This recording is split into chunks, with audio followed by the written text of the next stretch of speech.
Hello po, magandang hapon. Ayan, update po tayo dito sa project namin sa phase 3. Ayan.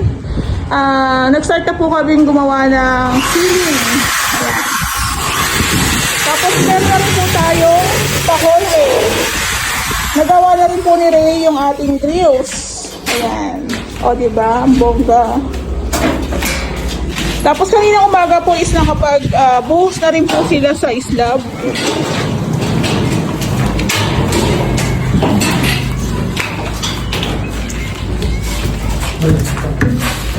Ayan, si Kuya James. So, kanina morning po is buhos na sila sa slab. So, sinabay na po natin yung sa bathroom o sa CR. Ayan. Para pag naglagay tayo ng waterproofing, damay na po yan. Wala nang leaks dun sa baba.